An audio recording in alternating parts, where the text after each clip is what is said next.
Today, I'm going to be showing you how to make an automatic smelter with a built-in zero-tick kelp farm. Let's go. One thing I want to mention is that this zero-tick kelp farm was made from JC Playz, and I'm not really sure if, I'm not supposed to use it, but I will give credit. Thank you, JC. Here is the size of the farm. Here is all of the required materials for the farm. You can pause the video here if you like. Here's some extra materials if you want to make the farm fully automatic. And this is just for if you don't want to put in all of your fuel manually into your smokers. Now we're gonna do all of this in survival, so it's a lot easier to navigate. And let's get started. So we're gonna make our on and off switch for the kelp farm. We're gonna place a block, a redstone torch, and another block on top of it. Then we're gonna have a repeater right there. Make sure you click that once, and then redstone, and then a block there, and this should be ticking. And then you can put a lever here, turn that on and off. And now we're gonna go to the back of the farm, place 2 redstones right there, and then we're gonna bring this out by 3. We're gonna break these 4 blocks. I have a shovel, and we're just gonna place a piston right there, and then put a redstone repeater. Make sure you click that once, and then redstone dust, and this should be popping up. And when you flick the lever, it should be moving up and down. Next, you're just gonna place 4 blocks right there. We're gonna come back, place a block and a redstone torch. Now we're gonna place a sticky piston right there, and that should be activating. And basically, we're gonna have sand here, which I will place right now. One right there, and then another one on top. Basically, this piston will keep the sand from falling and breaking the kelp. Now we're gonna place 3 stone bricks right here, and then we're just gonna wrap around and place 8 blocks around like so. Last one, and this is how your farm should be looking like. Now we're gonna build up to here, and now we're gonna bring out our glass. First, place 3 blocks, and we're gonna build this out by 3, and also on the other side too. We're gonna build up by 2, and then gonna fill this up with walls, and then right here also. And then we're gonna break this block right here, and we're gonna bring out our piston and place it like that. Right here, I'm gonna put a temporary block, and then I'm gonna put a double chest right here. Gonna break this block and then move over here. Oh, fell. And place a hopper going into the double chest. Now we're gonna break those 2, and it should be looking like this. So here we're gonna move on to the back and pillar up by 3. Place a block right there, redstone torch, and then another block, and then another redstone torch on top. Now we're gonna place a block here, place a block there, and also here, and then we're gonna line that up with a redstone repeater and 2 redstone dust. You can just leave it at 1 tick so that it works efficiently. Now we're gonna pillar up here, and we're gonna place a couple of things. So I'm gonna get my trapdoor, slab, sign, and then our pane. We're gonna place the brick slab right there, and followed up by the oak trapdoor, and we're gonna place glass block just like so. Now we're gonna have our sign put it right there to navigate the water. Yeah. We're also gonna place our 2 water buckets like so to get an infinite water source for the whole farm. Next, we're gonna place a glass pane right there, and then a water source on the slab. Next, we're gonna place our kelp right there, and then finally we're gonna place our glass pane. Now we can turn this on, and you should see kelp going into our chest right here. And I brought some extra just in case it breaks, and you can use the trapdoor on top if it ever does. Next is the blast furnaces for the dried kelp. Now we're gonna mine 5 blocks, so mine out these 5 right under the chest right there, and then go 1 more down like so, and then you want to place 5 hoppers going into that 1 dirt block, and make sure it's going into each other. And to make sure, you can put an item in here, and it should just end up in this hopper right there. Next thing we're gonna do is put 5 smokers on top of the hoppers. Now we're gonna go ahead and grab our hoppers and put 5 of them on top of the smokers.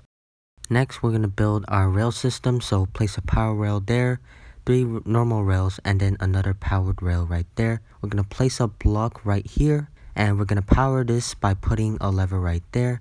Make sure it's on the block. Then we're gonna come over here, place another block, and put a lever right there also. And your farm should be looking like this.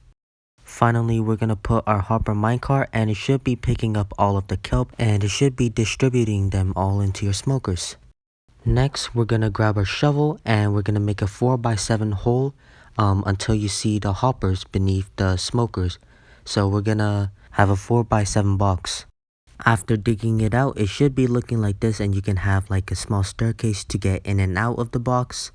And now you're gonna break these 4 blocks right here, and we're gonna have a dropper right there, and then a crafter facing upwards for our water stream. Now to build our redstone clock, we're gonna have 3 redstone dust like so, and we're gonna have a repeater there, repeater here, and then going back, we're gonna have 2 repeaters facing there into a block, and we're gonna have a redstone torch that should be powered on. We're gonna put our lever here to make it turn on and off whenever you want the farm to run. And also, depending on how fast you want it to go, you can change your repeaters and set it to different ticks if you want to. And now we're gonna make our bubble elevator. So we're gonna start with 2 glass blocks right here, and then we can put a temporary block right there. You can use dirt if you don't have a silk touch pickaxe.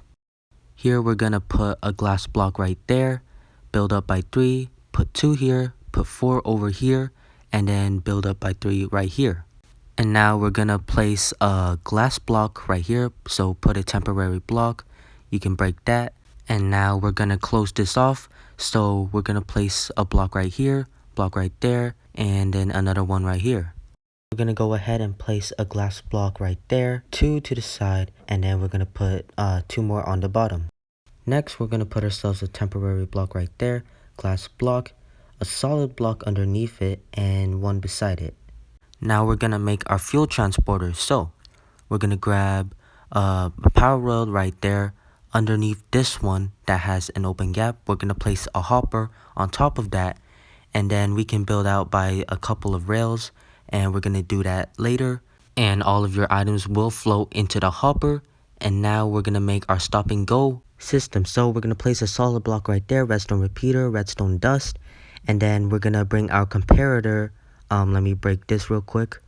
Go over here like this, make sure it's not in negative mode, and we're gonna put our glass block where it was, and we're gonna place a solid block right there and a redstone torch. So it should be powering the rail right here, and basically if I were to grab this and put something here, this should turn on and these 3 should turn off. So basically until the hopper is empty, the comparator will detect it and it will immediately send the hopper off. Now we're gonna come up here, break this glass block, and we're gonna put our water sources on each the individual block. This is so that the items can flow up properly and it won't get stuck at one point. So just keep going to your infinite water source, fill it up, and you'll be placing my last water bucket, and it should be flowing into the hopper. And finally, we can put our glass block back. Now we're gonna go to the back of the farm and build out by 5 rails over here, and then we're gonna place a power rail right there, a block, a block which is behind it, and put a rail right there, a solid block, and another rail right here. Now we're gonna place a lever here to power the rail. 3 blocks away from our redstone repeater, we're gonna place a double chest. Next, we're gonna have 2 hoppers going into the double chest, a hopper right there, and 2 more hoppers here. Next, we're gonna put 5 furnaces on top of the hoppers, and then 5 more hoppers going into the furnaces on top. And this is how it should look like. Now we're gonna place 5 hoppers going into the back of the furnaces, and now we're gonna build our rail line. And so we're gonna put 4 normal rails right here, and then a power rail at the end. Right here, we're gonna put 3 normal rails, a power rail, and then we're gonna have a block right over here, and we're gonna grab our lever and place it right there. Right here, we have a temporary block and a power rail, just so that these 2 don't connect to each other, and we can break this right there. And I'm gonna grab this power rail I used from the other side, and I'm gonna place it back right there. Next, we're gonna place our solid block right there, a lever to power the rail, and then going behind this, we're gonna place another lever right over here. Make sure it's right there, not here, otherwise that will activate the hopper and make items not be able to go into the hopper. We're also going to place a double chest right here for all of your items that you want to smelt. Now we're going to place our hopper minecarts, put one right there. We'll have the other one come from behind and we'll send that off too. Here's some extra materials. This is if you don't want to put fuel in manually for your smokers. Now we're going to build it. So we're going to dig out 5 blocks, which I already did. And hopefully the redstone doesn't overlap with our hoppers here. Now we're going to place our powered rail. And if that does happen, just break, let's get that back first. Just break this stone brick right here. And then place a temporary block, powered rail right there. Just so that they don't connect with each other. And we can place it back right here. Break this, break the temporary block too. And then put everything back. And now you can just put all of your rails like so. This will happen again right over here. So just do the same thing. We have the 2 power rails and now I can safely put that. So those two won't connect. And we'll have a solid block right there. And then we'll come back here. Place our lever, which won't affect the redstone that's happening back there. And finally, we can place our block. Make sure your lever is not right here. And place it up top or in the back. And now we're going to put our hopper minecarts and send them off right there and right here. Lastly, we'll place a chest right over here to put all of your fuel in for the farm. And you should be done. Quick side note, you might notice that some smokers have no fuel or like less than the others, but that's completely fine. You can put them in manually. You can also use the dried kelp that's auto crafted and put them in here if you want to. You can also move it around manually. And the thing is, this redstone torch will turn the hopper minecart on and off, so you can build this also in front of the smokers where it won't have any issues at all with the redstone torch. Thank you guys for watching, and if you have any questions about this farm, just let me know in the comments, and I'll see you guys next time. Goodbye.